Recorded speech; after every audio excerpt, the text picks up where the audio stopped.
قابل عزت جناب فرید شیخ شوکت صاحب، طارق پرویز صاحب ڈی ایس پی میاں چنو، بکر صاحب سیکرٹری بار ایسوسیشن میاں چنو، مظہر صاحب امن کمیٹی کے ہمارے ممبر، ہمارے بلدیہ کے ملازمین، تمام جو تحصیل کے محکمہ جاتے ہیں ان کے ملازمین، اس کے علاوہ ہمارے ڈی پی ایس کے جو ہیں فیکلٹی ممبرس، السلام علیکم اینڈ ویلکم۔ کافی زیادہ بات ہوئی کشمیر کے حوالے سے، میں تھوڑا سا اس کا بیک گراؤنڈ بتانا چاہوں گا کہ آزادی کے وقت جس وقت Lord Mountbatten as last viceroy India میں آئے، ہندوستان میں ٹوٹل 562 پرنسلی اسٹیٹس تھی جن کو ڈفرینٹ شہزادے رول کر رہے تھے۔ وہ برٹش انڈیا کا پارٹ براہ راست نہیں تھا، ان کے اپنے قوانین تھے اور وہ اپنی مرضی سے ہی اپنی ریاستوں کا جو نظام ہے اس کو چلاتے تھے۔ تو جتنی بھی پرنسلی اسٹیٹس تھیں اس کے حوالے سے جو 3 جون پلان اناؤنس ہوا 1947، اس میں یہ کہا گیا کہ تمام جو پرنسلی اسٹیٹس ہیں وہ اپنے مستقبل کا فیصلہ خود سے کر سکتی ہیں، لیکن ان کو 2 کرائٹیریا دیا گیا، 2 امپورٹنٹ چیزیں تھیں کہ وہ اپنے مستقبل کا فیصلہ کرتے ہوئے 2 چیزوں کو ملحوظ خاطر رکھیں گے۔ نمبر 1 ان کی جیوگرافیکل لوکیشن، کہ وہ اگر پاکستان کے ساتھ ملنا چاہتے ہیں تو ایسا نہیں ہوگا کہ وہ بالکل سری لنکا کے ساتھ ہوں اور وہ کہیں کہ ہم پاکستان کے ساتھ ملنا چاہتے ہیں، اور اسی طرح سے کوئی ریاست کی طرف افغانستان کے ساتھ ہو اور وہ یہ کہے کہ ہم نے ہندوستان کے ساتھ ملنا ہے، ایسا نہیں ہوگا۔ اور دوسرا جو امپورٹنٹ فیکٹر تھا وہ تھا پاپولیشن کا، جس کے حوالے سے بات کی فخر صاحب نے بھی، ڈی ایس پی صاحب نے بھی اور جمشید صاحب نے بھی۔ جب کشمیر کی باری آئی تو کشمیر اور جوناگڑھ جو ہیں وہ یہ 2 ریاستیں تھیں جو ایک دوسرے کے بالکل اپوزٹ تھیں۔ جو کشمیر کی ریاست تھی میجورٹی پاپولیشن مسلم تھی اور وہاں کا جو رولر تھا وہ ہندو تھا۔ جوناگڑھ کی ریاست میں اس کے برعکس کی صورتحال، وہاں پر ہندوؤں کی میجورٹی تھی اور وہاں ان کا جو پرنس تھا یا جو ان کا سربراہ تھا وہ مسلمان تھا۔ جو ریڈ کلف ایوارڈ آپ سب لوگوں نے یقینی طور پر پڑھا ہے، ایکچولی اس کی جو اناؤنسمنٹ تھی اس نے بہت زیادہ یہ پرابلم کریٹ کی، اسپیشلی پاکستان کے لیے۔ 13 اور 14 اگست کی درمیانی شب تو ہم آزاد ہو گئے، لیکن جو ریڈ کلف ایوارڈ تھا، باؤنڈری کمیشن جو تھا، جو مشرقی یہ پنجاب کو اور بنگال کو ڈیوائڈ کرنے کے لیے اپوائنٹ کیا گیا تھا، انہوں نے جو ریڈ کلف ایوارڈ جو تھا اس کو 17 اگست 1947 کو اناؤنس کیا، یعنی پاکستان آزاد ہونے سے بھی 3 دن کے بعد، اور یہ ایک ڈیلیبریٹ ایفرٹ تھی تاکہ بہت سارے ایسے علاقے جو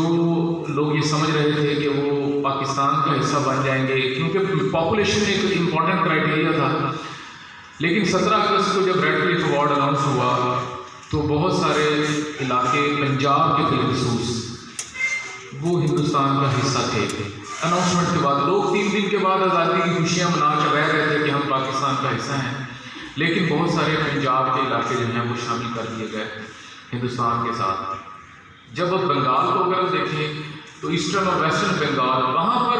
مکاری تجارت کے حوالے سے کی گئی، کیونکہ جو امپورٹنٹ پورٹس تھیں وہ بنگال میں تھیں،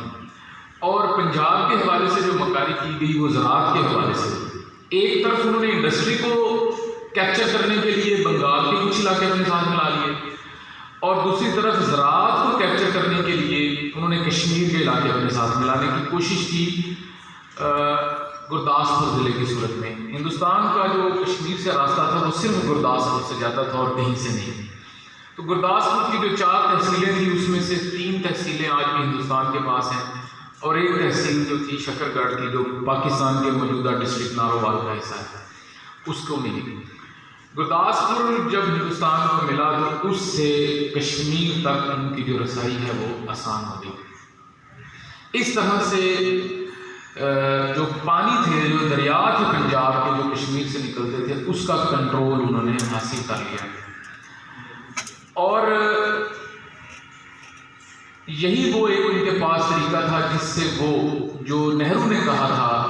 کہ بہت جلدی یہ انڈو ہو جائے گا سب کچھ جو 14 اگست 1947 کو ہونے جا رہا تھا۔ نہرو کا یہ خیال تھا کہ یہ سب کچھ انڈو ہو جائے گا، پاکستان یہ خود ہمارے پاس واپس آئیں گے اور ہمیں یہ کہیں گے کہ ہمیں دوبارہ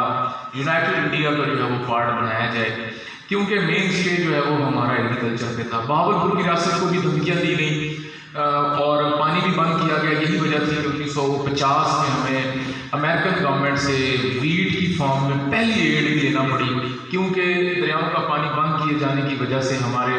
بہاولپور کی جو اس وقت کی ریاست تھی وہاں کی جو فصلیں تھیں وہ سیراب نہ ہو سکی، اور پاکستان کو بننے کے 2 سال کے بعد ہی پہلی دفعہ امریکہ سے اور بعد میں رشیا سے چاول لینا پڑا تھا۔ بہرحال وہ ہمارے دریاؤں کا پانی تو فوراً اپریل 1948 میں روک دیا گیا۔ پاکستان انڈیا سے پانی خریدتا بھی رہا ہے، اگر کچھ لوگوں کے لب میں یہ بات ہو تو پھر اس کے بعد انڈس واٹر ٹریٹی ہوئی اور معاملات بہرحال وہ ہمارے نقصان میں گیا، اس کی ڈیٹیل میں تو نہیں جاتے۔ یہ تھوڑا سا بیک گراؤنڈ تھا جو میں نے کہا کہ آپ لوگوں نے پڑھا ہوا، ویسے تھوڑا سا اس کو ریکال کروانا مقصد تھا۔ آج کے دن کے حوالے سے بالخصوص میں یہی کہنا چاہوں گا کہ یونائٹڈ نیشن کا جو چارٹر ہے نا وہ 4 پوائنٹس ہیں اس کے بنیادی طور پر، اور چاروں جو چارٹر کے پوائنٹس ہیں اس میں پہلا اور سب سے امپورٹنٹ پوائنٹ ہے وہ ہیومن رائٹس سے متعلق ہے، اور بین الاقوامی طور پر بہت سارے ادارے بھی بنے ہوئے ہیں جو ہیومن رائٹس کو دیکھ رہے ہیں۔ ہیومن رائٹس واچ جو ہے وہ یونائٹڈ نیشنز کی ایک بڑی سب آرگنائزیشن ہے۔ اس کے علاوہ ہم بہت سارے ایسے ادارے ہیں، یورپین یونین کی بات کر لیں ہم، نارتھ امریکن کانٹیننٹ سے اور فار ایسٹ ایشین کنٹریز جو ہیں انہوں نے بہت سارے ایسے فورمز بنائے ہوئے ہیں جس سے وہ دنیا میں جو انسانی حقوق ہیں اس کو واچ کرتے ہیں۔ But unfortunately, very unfortunately, Kashmir ایک ایسا خطہ ہے جو اب کچھ حد تک اس کی اہمیت بین الاقوامی طور پر جو ہے وہ نمایاں ہونا شروع ہوئی۔ ابھی یورپین یونین نے بھی یہ معاملہ ٹیک اپ کیا ہوا جیسے صاحب بتا رہے تھے، اور اس سے پہلے ہمارے پرائم منسٹر نے بھی یونائٹڈ نیشنز کا جو سپٹمبر 2019 کا جو اجلاس تھا اس میں بڑی لینتھی 45 منٹس کی جو اسپیچ تھی اس میں انہوں نے کشمیر کے معاملے کو بہت اچھے طریقے سے ایلیبوریٹ کیا، انہوں نے اس کی افادیت پر زور دیا اور بین الاقوامی برادری جو ہے اس کو سینسٹائز کیا اس بات پر کہ اس مسئلے کو حل کرنا نہایت ضروری ہے۔ یہ صرف کشمیریوں کے لیے نہیں اب بلکہ بین الاقوامی جو پیس اینڈ سیکیورٹی ہے اس کے لیے یہ نہایت ضروری ہو چکا ہے۔ ہم یہ چاہیں گے کہ جس طرح سے جب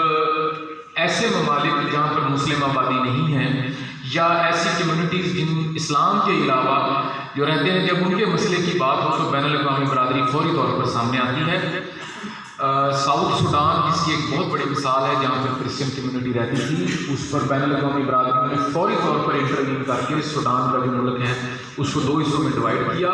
ساؤتھ سوڈان کا ملک بنایا۔ دنیا کا لیٹسٹ ملک جو یونائٹڈ نیشنز کا 193rd ممبر ہے وہ ساؤتھ سوڈان ہے۔ وہاں پر جب کرسچنز کے رائٹس کی بات آئی تھی تو فوری طور پر ایک علیحدہ ملک بنایا گیا۔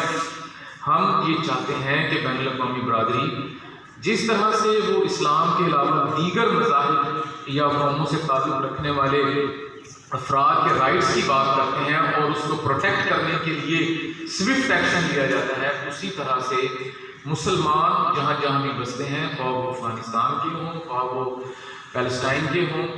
اور بالخصوص کشمیر کے جو ہیں مسلمان، ان کے رائٹس کو پروٹیکٹ کرنے کے لیے بین الاقوامی برادری کو سامنے آنا چاہیے۔ وہاں پر پیلٹ گنز کا استعمال ہو رہا ہے، ایکسٹرا جوڈیشل کلنگز ہو رہی ہیں اور اس پر ڈس آنر کیا جا رہا ہے خواتین کو۔ یہ ایک اس کو پاکستانی یا کشمیری ہونے سے ہٹ کر بھی سوچا جائے تو یہ بحیثیت انسان بھی ظلم کی بہت بڑی داستانیں میں وہ رقم ہو رہی ہیں۔ ہم یہ چاہتے